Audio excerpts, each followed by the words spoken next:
Hey everyone, we are the Gratitude Girls. The Gratitude Girls are in the house. Hi, Laurie. How are you? I am wonderful. How are you, Kathryn?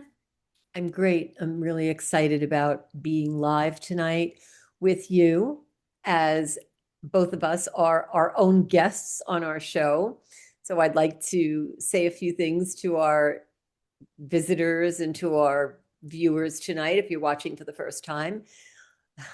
I'm very happy to tell you that I'm broadcasting to you tonight live from Toronto, Canada. My name is Kathryn Asaro Myers, affectionately known as RaRa.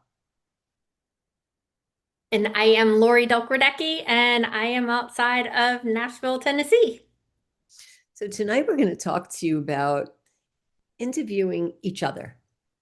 Laurie and I want to make sure that we come to you authentically, unrehearsed, unscripted, with thought and a plan and a timed plan because the show is 30 to 40 minutes. So tonight we want to give you a bit of an insight on behind the scenes. Yes, and if you watched any of our past shows, you know normally we are interviewing someone else when we have our shows. Monday nights, we do our coachings every single week. And then the fourth Tuesday night of every month, we interview a guest normally. Every once in a while, we decide to do something with just us together. So tonight, that's what that is. But if you have an interest in being a guest on our show, make sure you stay tuned to the end, and we're going to tell you a little bit more about that. So, to get down to it, let's get started. Kathryn, when you look back over your life, what moment first taught you that gratitude could actually change a situation, not just how you felt about it?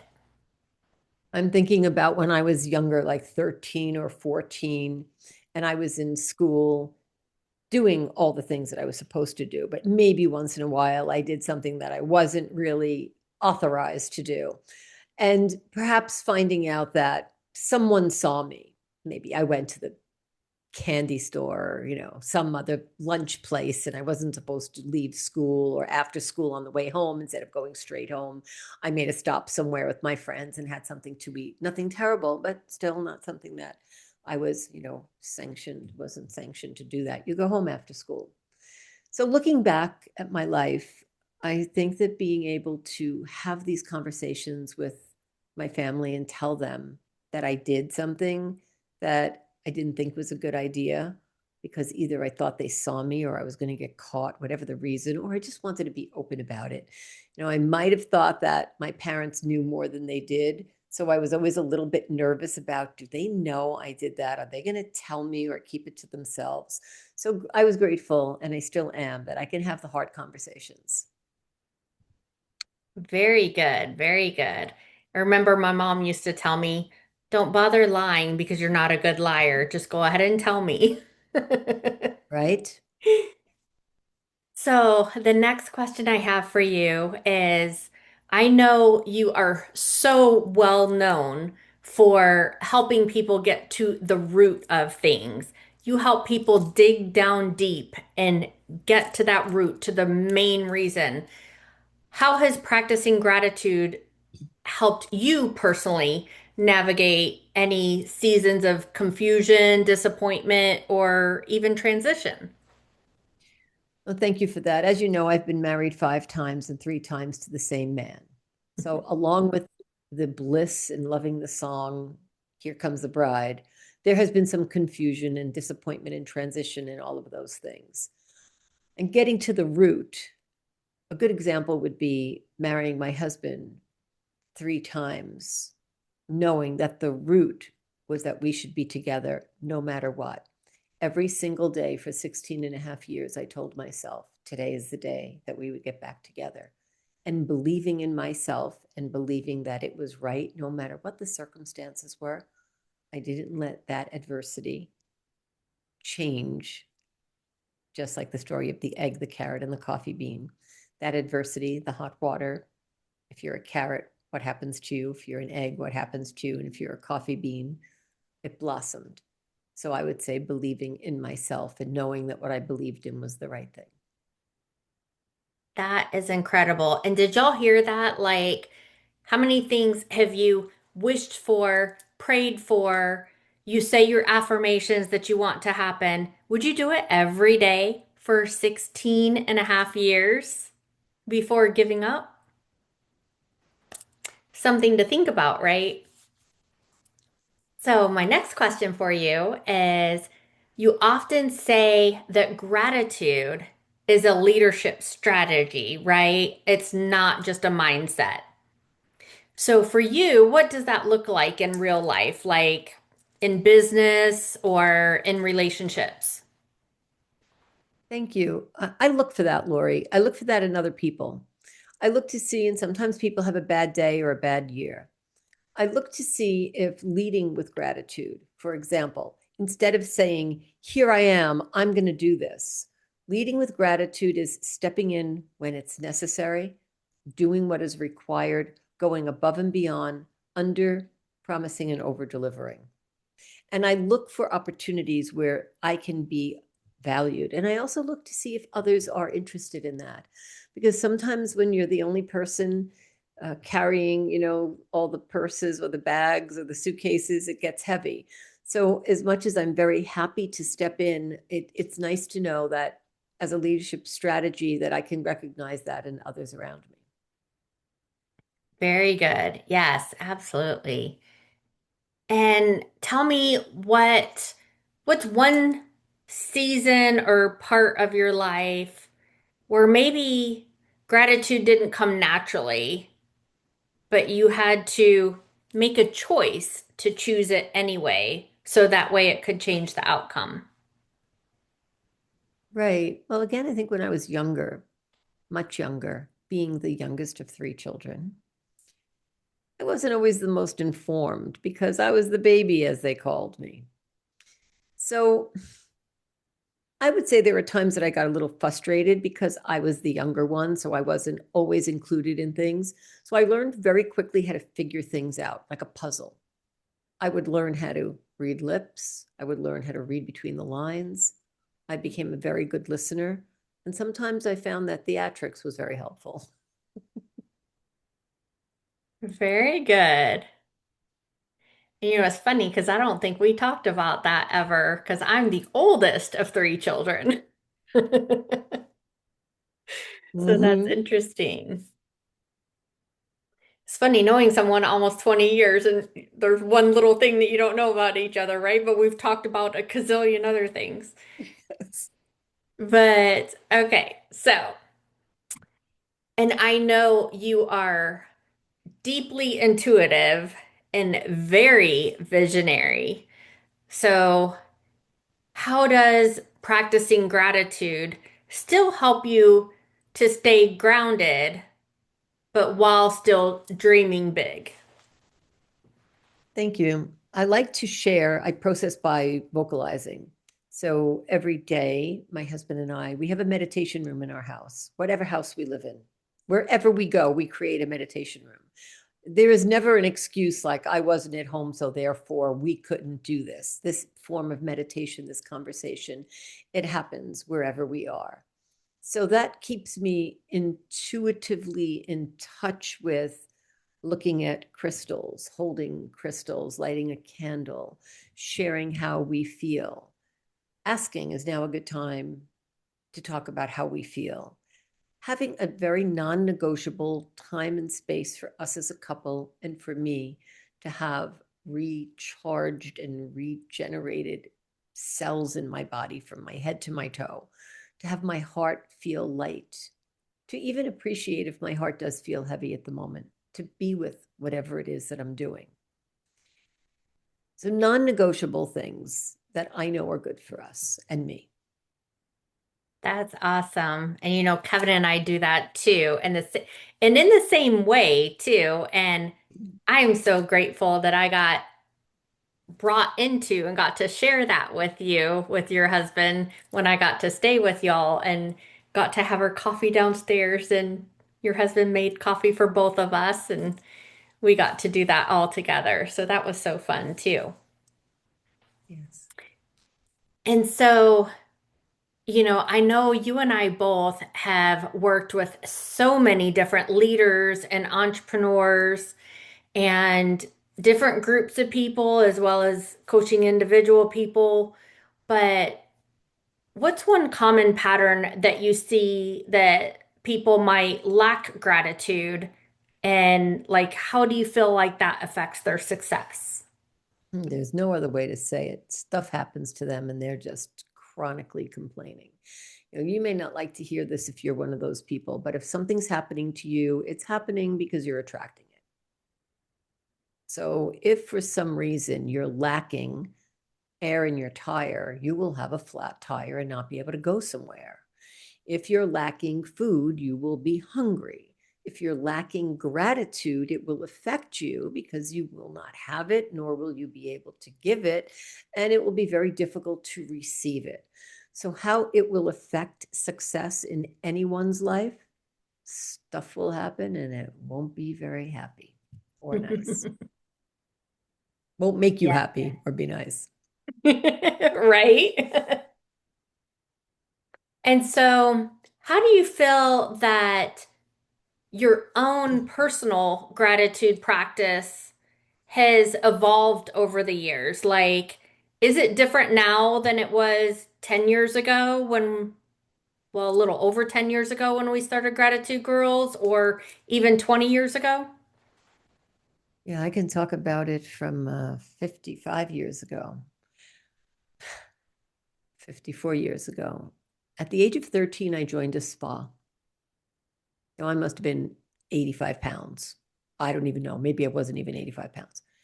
And I decided that I needed to be somewhere where I could exercise my mind and my body. I needed special permission from my parents to be able to be a member at that spa. So I would go to the spa with my friend who was 3 years older. She also, no, she didn't need permission. I did. And my gratitude practice was to go and be with myself, even though there was a friend there, and work on my mind and body and to feel it change, to feel it sometimes be tired, to feel it grow and be strong. And for the last 54 years, I have used that strategy and that tactic to be in touch with how my physical body feels, from yoga to doing yoga twice a day, to Pilates, to becoming a personal trainer, to having the practice and the business to be able to work with people's bodies. I think bodies are gorgeous. They're beautiful, every shape, every size. I just love watching bodies. Now, hopefully that came across straight the way I meant it. I love watching what bodies can do. I'm fascinated by it. So my practice over the last 54 years has been to develop the deep passion I have for how we each were given gifts of from our head to toe of how we use that and how it does change and evolve and how we're able to be of service no matter what we look like, what size, what shape, what color, what beliefs we have.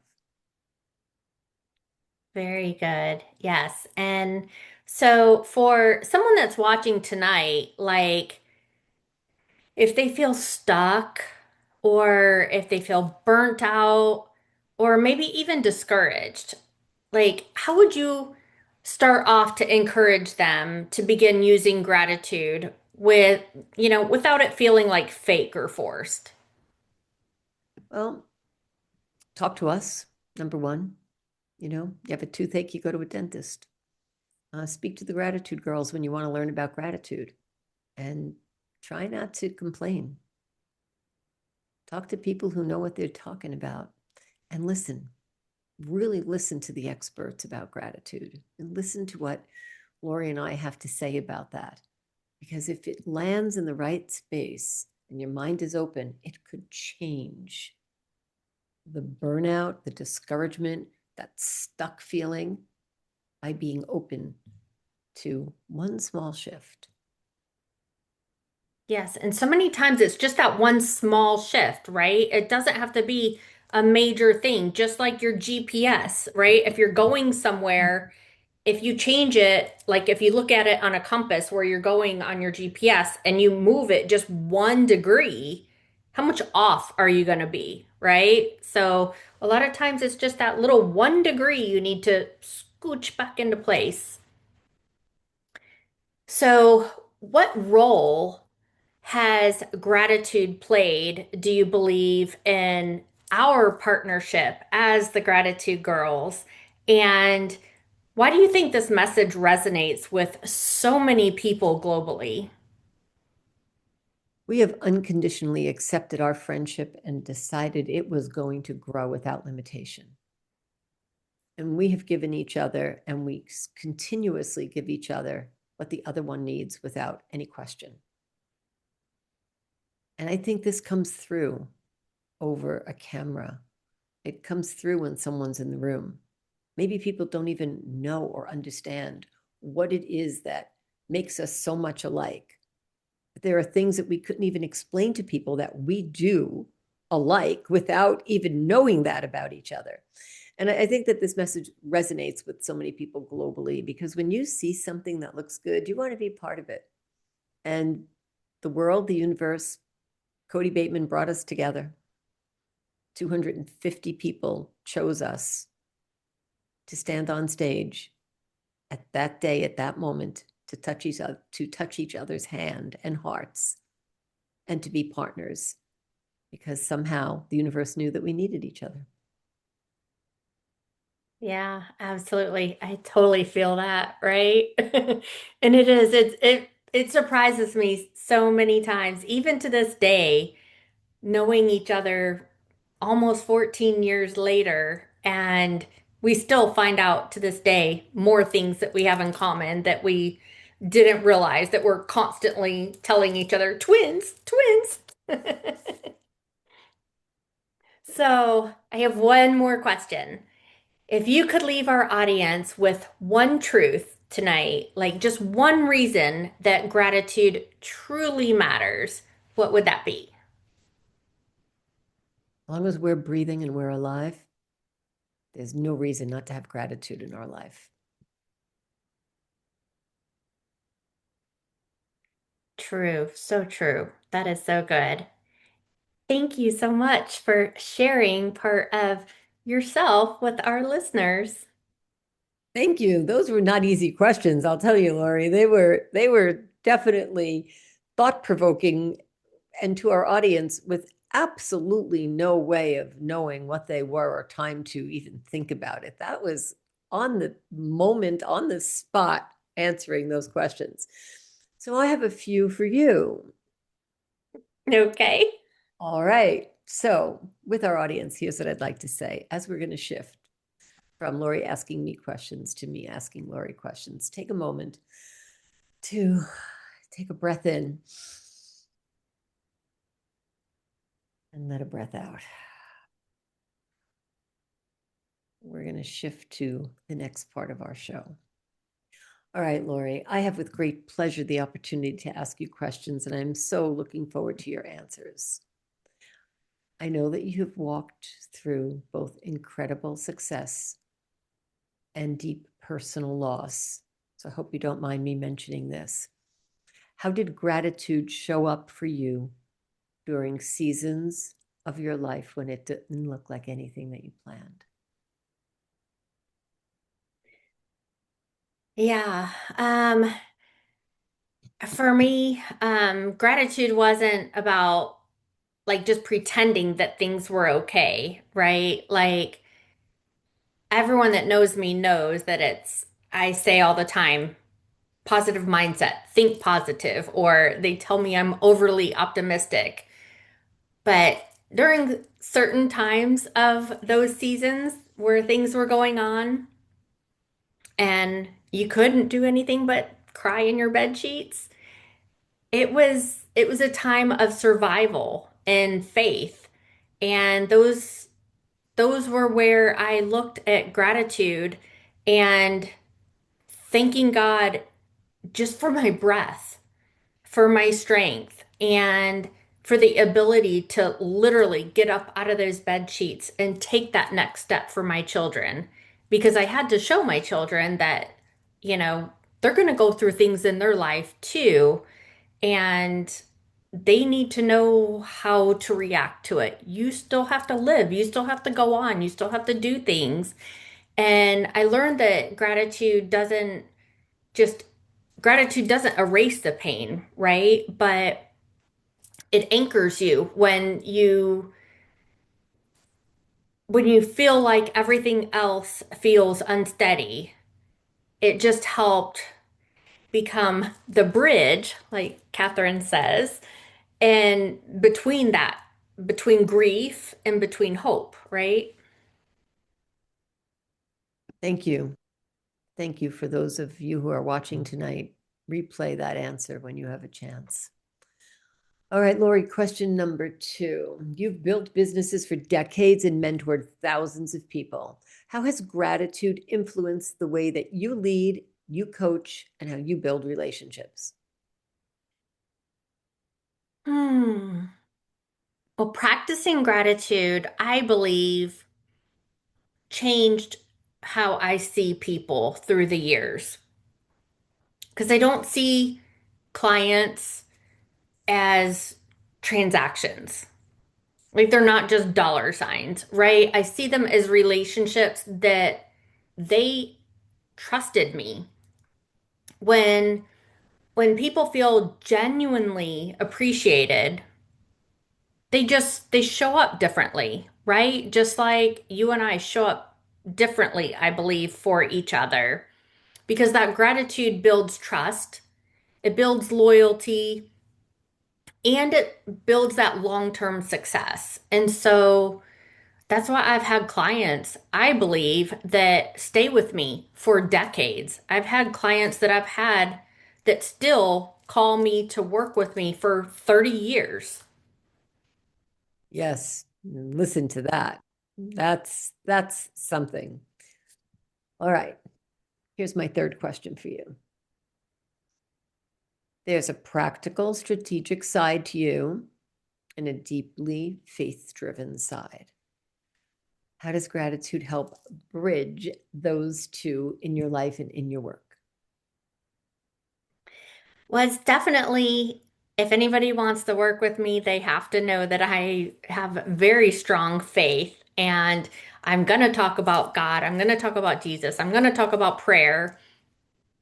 But that's where I believe that gratitude helps faith to become practical, right? To put it into the practical terms.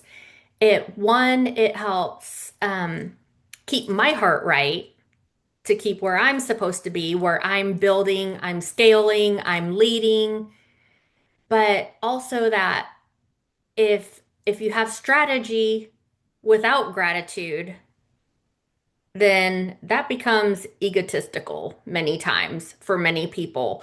And I think a lot of people can see that, right? And so there's a difference in being confident and being egotistical. And so gratitude reminds me that everything that I've built came through, you know, obeying what God told me to do, asked me to do, guided me to do through the relationships I've built and through just simply God's grace, not just hard work. Like I've worked hard and I know how to work hard, but it's not just hard work because if it's just hard work, then when you stop working, it's going to fall apart, right? Mm, thank you. All right. Was there a moment, personally or professionally, when you realized that gratitude wasn't just something you felt, but something that you had to practice intentionally? Yeah, definitely. When when you feel like life didn't do for you what you wanted it to, when when you look and when I've asked, why God, why did this happen? I learned that gratitude's not automatic. And even me being one of the gratitude girls, realize that it's hard sometimes to even find that pretty blue vase on the wall to be grateful for, but you have to find it because it's a discipline, it's a choice. And so I had to choose it daily. And that was one of the reasons why I wrote my book, why I felt like God told me to write that book. We all have choices because sometimes it's daily, sometimes it's hourly, sometimes it's minutes. Like I remember I would tell people, they'd say, "How you doing?" And I would say, "This minute, I'm good." Because it might be just that minute. And one more minute, I might not be, right? And so, but it was a choice.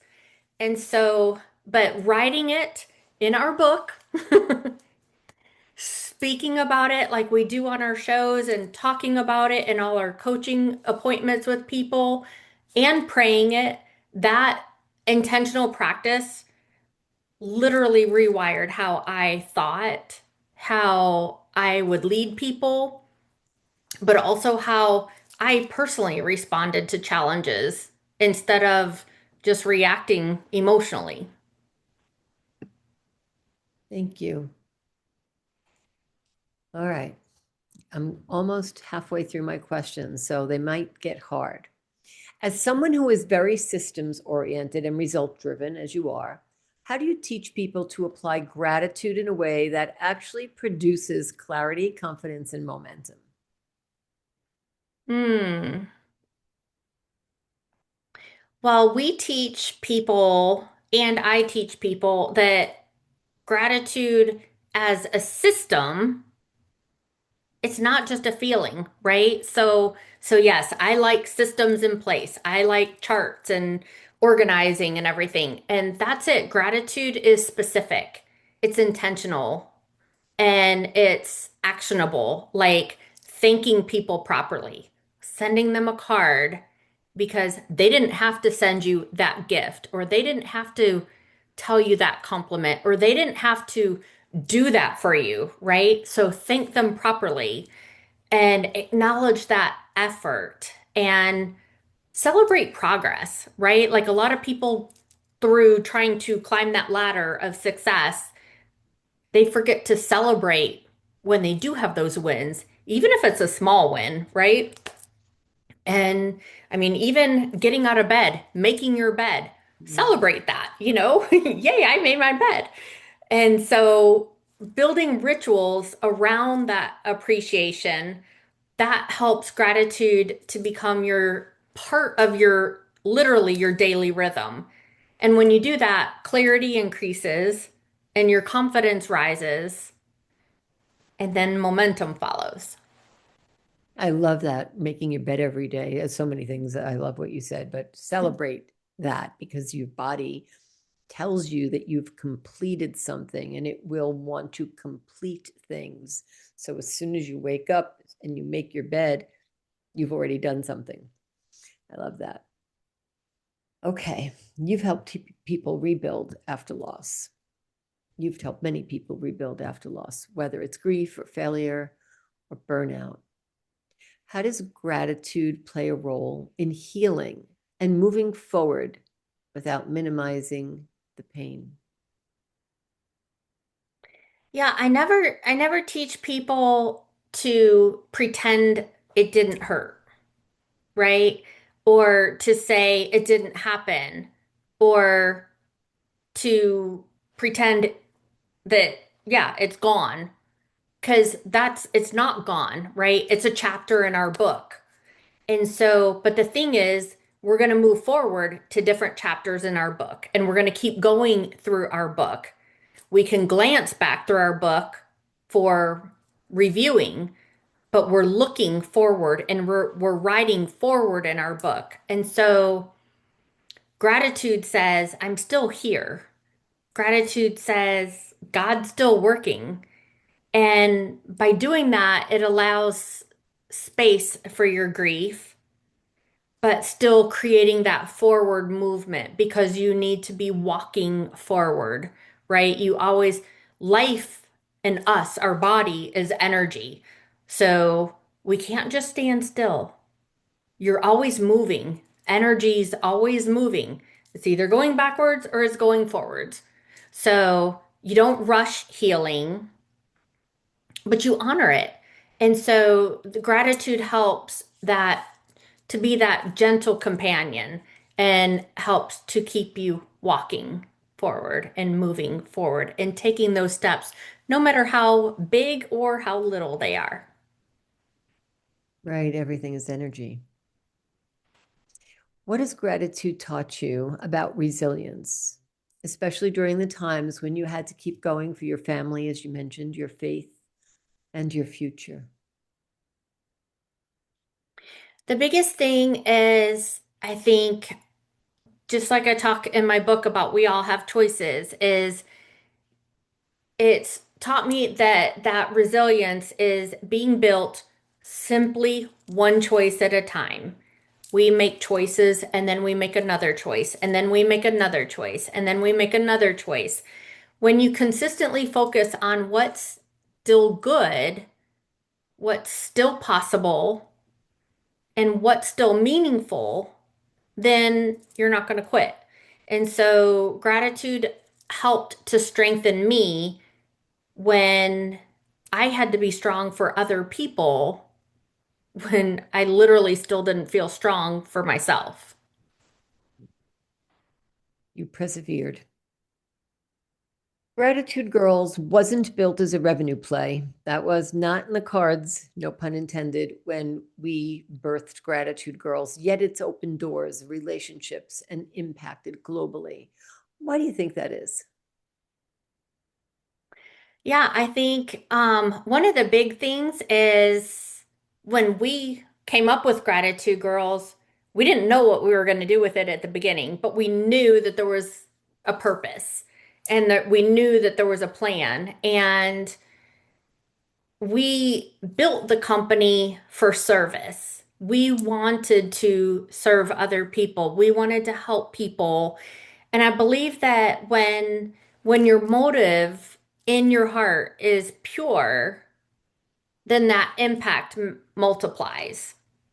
And so I believe that Gratitude Curls came from Kathryn and I having obedience and alignment to each other from the the feeling that we had of we have to do something. This is something we were put on stage at that time together for a reason and for a purpose and that there's no coincidences in life. There is a reason and a purpose, and we had to find what that was. And so it wasn't a sales plan. We literally planned it, created Gratitude Girls in 1 minute, and all the doors just opened naturally and for us. And I think that when you do that, then influence follows that integrity. And it's just a principle that I've seen over and over throughout my life and my career. Thank you for that. For those of you who are watching, Laurie and I met on stage and we were introduced. That's another story. I won't tell that now. All right. I have two more questions. And then we have some other questions. So for women watching tonight who feel overwhelmed, and you know who you are, you might be sitting here watching or standing or just having your earbuds on, lying down, thinking, I don't even know if I can get through the rest of the day. But for those women who are overwhelmed, feeling overwhelmed or behind in life or behind in business, what would you say to them about starting where they are with gratitude? I would say don't ever think you're behind, first of all. Never think that.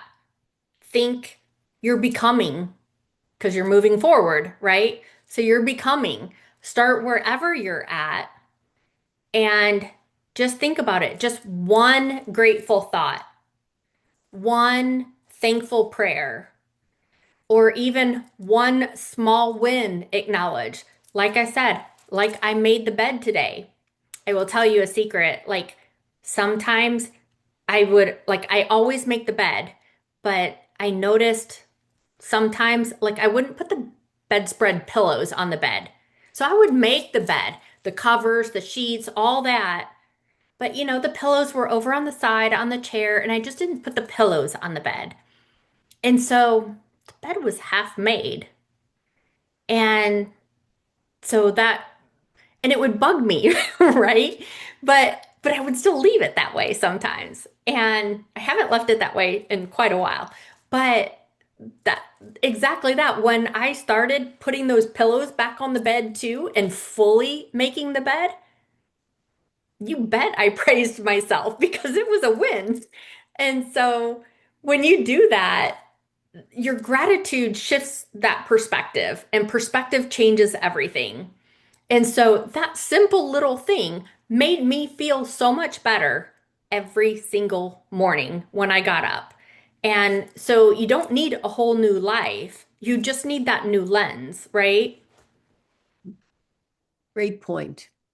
Okay, here's my final question on this topic for tonight. I've got lots more. If you could leave one lasting message with our audience tonight about gratitude, leadership, and purpose, what do you want them to remember tonight, Laurie? Hmm.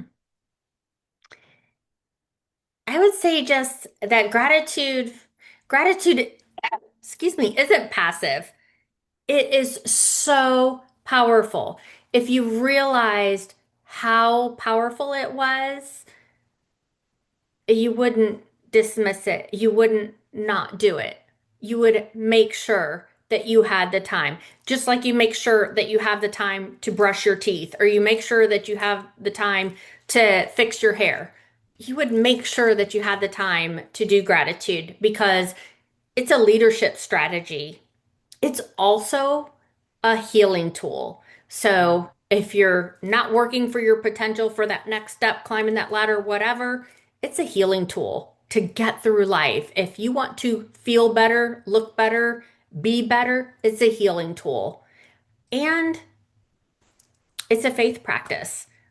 So if you're a Christian, if you want to have your faith strengthened, it's definitely a faith practice. And so when you lead with gratitude and you automatically build stronger relationships with people and you have a clearer vision and your life is just it will be more rooted in purpose. And that's for no matter what season you're in, no matter what you're walking through, it's going to help you to stay rooted. Thank you, Laurie. I want to re-watch our show and re-listen to your answers. I was focused on them, but there were so many golden nuggets in what you said and the questions that you asked me. I am really honored and I'm very grateful that we can share and still learn in this moment things about one another that we didn't by interviewing each other tonight on our show. But the show's not over because we usually have a partner show where we bring the mic and we hand it over to our guest. So maybe tonight we can have our guests imagine that we would be handing them the mic and it would be their turn to speak to us. But what do they need to do before they get ready? You want to give some tips on appearing on our show, or for that matter, these tips, strategies, structure could apply to appearing anywhere. Should we give some insights on that? Yes, definitely. First of all, make sure you go to our website at gratitudegirls.com and check out the option about becoming our guest and see what you have to do from there. Well, that's a good point. So research online the digital lens. Well, with an open mind, take a look at where it is that you're going to be appearing. See if that is aligned with you. You will see that we have 14 years of gratitude shows on our website. So if gratitude resonates with you, you could watch free coaching and training and shows before you get to know us by knowing exactly how our shows are. They have a vibe, and that vibe either resonates with you or not. So you may decide that you want to come on the show. And once you watch that, maybe you'll think, well, I don't understand gratitude. I can't talk about it. And you might learn that you can by watching a few shows. Okay, so one is take a look at the website. Well, I have something to add to that. If you want to be a guest on our show or any show, see if you will be offered assistance prior to the show, like a few minutes before, meaning you'll have instructions from us. So hopefully there are instructions, but someone to talk about your lighting. Like I'll give you a specific example. I'm sitting in front of lighting right now, a ring light. If I do this, you can see my ring light. So if I move around when I'm talking, you're going to see this thing in my glasses. If you wear glasses, there's something to do. A little tip of what I like to recommend is imagine that you have something on your head. So this is actually marble and bronze. So if it falls, it's heavy. So when you're speaking, if you know that if you lift your head, the light will show in your glasses, practice. Maybe practice with the book. You don't have to use marble and bronze like I am. It's an abacus, actually. So put something on your head that's not going to hurt you. And keep yourself in that zone. And then when you get onto the show, ask someone, to give you some direction and to check things out. Because if somebody's not guiding you, you're going to have a show where you're not going to want to watch it again or use it. And you may not even want to promote yourself because someone didn't take the time to share with you that there's a way to be in front of the camera with a professional ring light. Yes, and Kathryn, that made me think of something too. Have you ever been on a Zoom, especially where there's a lot of people, or even just if you're being interviewed, but talking about that, like if you ever have been on one where you see people moving all over the place, right? Because they're doing things, they're on their phone or they're drinking their water, they're doing their nails, they're whatever they're doing, right? But they're moving all over the place. When you're watching that, that is so distracting.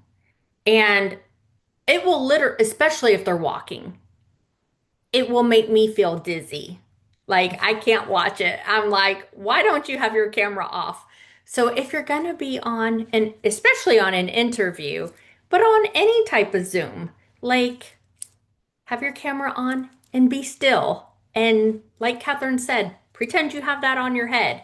Because if you do, then you can still move. Kathryn and I move around quite a bit, but not to where we're going to make someone nauseous. That's a really good point. So if you are on someone's show, if you're on the Gratitude Girls show, you'll want to be in a comfortable setting. Now, I want to show you what happens if you look too comfortable. And this is me being in a comfortable setting, but still matching my partner in the frame, in the size that we are at, and looking at the camera with a straight spine, as opposed to, plus if I'm using a mic, as I am, there's a distance that you want to be from your mic. And there's a difference if you're this far from the mic versus this far. So you might want to be in a nice, comfortable surrounding, knowing that there's no problem with being close to the edge of your chair. Right. And that made me think of something too, is that also if you are doing a show, an interview, make sure you're in a chair that's comfortable. Or if you're like Kathryn and I did a show together when where were we? I think we were in Salt Lake City and we did a show on the couch together. Was that in And Florida in somebody's suite? yes, So was it? It wasn't Florida. It was Salt Lake City, yeah, right? no, yeah. I don't, we've done Yeah, so many shows I over the know. last I know. 14 years. But I remember what the show you're talking about. But yeah, and we have pictures of us on that couch. And but when so with that though, like this is I mean not a super expensive chair, but it wasn't cheap either, right? Because I'm in it and I want to be comfortable when I'm on a show. I have a pillow behind the small of my back because the same thing, because I want to sit up straight. I don't want to lean back either, right? But make sure that wherever you're sitting is comfortable. And if, especially if you're on a show that's an extended period of time, or if you're taking commercial breaks or whatever, maybe you have a moment to change positions or get a little bit more comfortable if something is getting uncomfortable, right? And so, like sometimes you're sitting in one spot too long. You just need to adjust and move a little bit. And so maybe that's a time for like, we don't do commercials because we don't normally do, because we don't do commercials, we don't do promotions. But if you do a commercial, you can have that break to Mhm. take a moment and readjust and make sure that you are still comfortable. Because if you're uncomfortable, then it's going to show in your whole ambiance. Right. People will feel it. Also, if you decide that you want to apply to be on our show or someone else's show, you know that for us, it's about a gratitude story. But we both invite you to have a keynote speech. Now, you might say, well, that keynote speech isn't something that everyone wants. Well, let's say this. You have a keynote speech. We have one. I have one. I know it. I don't have to rehearse it. I know that speech. I still have visual tools for it in case I want to show some images. I don't have to think about it. I don't have to learn it. I've rehearsed it. I wrote it. I read it. I performed it. I said it in my head. I've said it out loud. I've practiced it. If somebody asked me tomorrow, would I be available? And if I really wanted to do that, I have my keynote speech. Learn one really good topic that you can deliver. Now, how many minutes? Do a speech for 15 minutes, learn one for 30 minutes. Probably not going to speak an hour anywhere unless you have your own show. So pick a time, learn that, and then let people know that you're an expert. And perhaps before you have a chance to apply, people will be asking you to come. Like we're asked to speak about gratitude. So we have a keynote speech. We have a topic. We're branded for this topic. Gratitudegirls.com are experts in gratitude. We don't even really have to say it anymore. So once you accomplish that, then someone will say, could you come to our show? Could you come to our company? Could you come to our convention? And could you discuss that? Right, exactly. And you want to be able to talk about it, one, on the fly. We've been asked before the same thing that somebody last minute couldn't be on a show, couldn't be at a meeting to speak. And can you come in? Yes, we can. Because we've talked about it hundreds of times. We've done the presentation hundreds of times, and we can shorten it or we can lengthen it. Right. And the nice thing about knowing and being comfortable with being in front of a camera, learning about your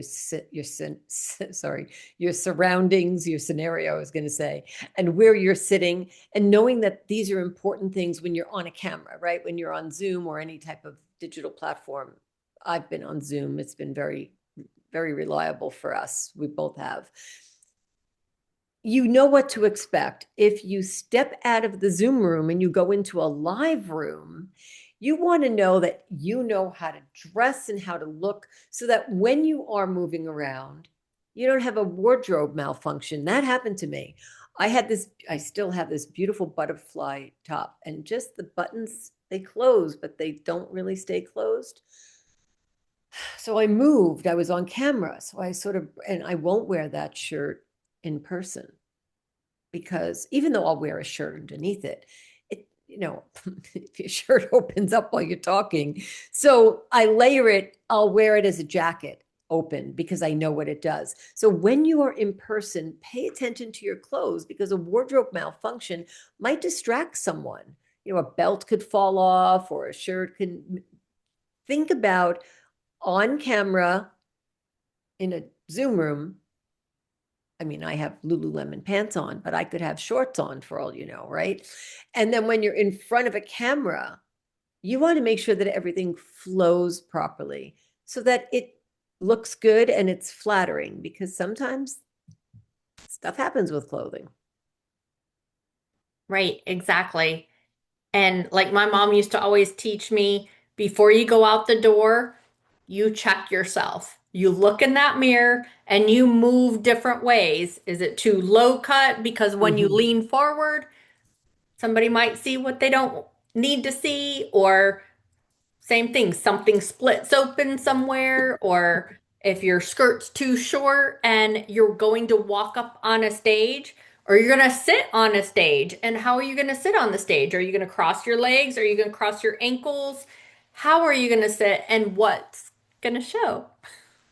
Right. And to the point, because recently I was on a live show, I had to walk upstairs. So if you decide that you want to wear these amazing stiletto shoes because they look fantastic, remember you'll have to walk in them. And you might have to walk up and down a few steps without a banister. So think about those types of things when you're live versus on on camera. And if you want to have a little bit more of an insight on that, we'll certainly share that with you. Are you going to be wearing a mic? Are you going to be using a mic? Will you be speaking loudly in a room that doesn't have a mic? How do you do that? How do you treat your voice? What do you do around you to make sure that you can support, your voice can be supported? Do you have water, ginger water with lemon, handy? What are the things that you need to do? So these are tips that I would say they're important, even if you're in a 20-minute meeting, a sales call. It's all really as important as if you were giving a presentation or a guest on our show. And it's all practice. Right, Laurie, we practice this when we get together. How's the lighting? How is it? We go through this almost every time with each other. And we're professionals and we've done it for over, well, many decades and over 14 years together. And we still check on things. We don't take it for granted. Right. Yes. Yeah. And doing them every week, a couple times a week, we still always check things, always check each other too, right? Because it's a lot of times you need somebody else to be checking you, because sometimes when you're in your own box, you can't see, someone else outside your box can see in better. And that's it. And so and there's so many other things that we could go through. Like we could talk for hours on this and give you tips and ideas and tricks. And if you are interested in being on our show, of course, make sure to check things out. And if you're interested in hearing more, if you want more coaching and tips about being a guest, whether it's on our show or someone else's show, or for you doing your own keynote and meetings, and even talking in a networking meeting for your 10-minute speech, right? Whatever that is, we can help you. And so make sure to get with us at gratitudegirlscoaching@gmail.com, or go to our website at gratitudegirls.com and click on the button that says coaching. Laurie, thank you. It's been so much fun tonight. You're right. We can go on about this because there are so many great tips and great tricks really to know when it comes to the camera angles and things like that. So we can talk about it. I feel like you almost have to feel like you're in your own little Hollywood square. Yes, Well, thank you. absolutely. Thank you. Thank you very much. And in case you're not sure what this is, when you're on a Mac and you do this, you get to have these different emojis. So if you're curious on how to do that, we can share that with you too. Kathryn does better at them than I do, because they usually don't work for me. I'll like do things and it'll see like it's not working for me. I don't know why. But anyways, so it's sometimes fun to be live too in Unrehearsed. But Yes. thanks so much for tuning in, everybody. Hope you enjoyed our show. Make sure to follow us on all the social media channels at Gratitude Girls. Make sure to like us. Make sure to subscribe to us on Spotify or Apple Podcasts and subscribe on YouTube and all the things. We'd love the review if you'd be so generous to leave us one. And we will see you next time. Thanks so much, everyone. Have a Thank great you. night. Ciao.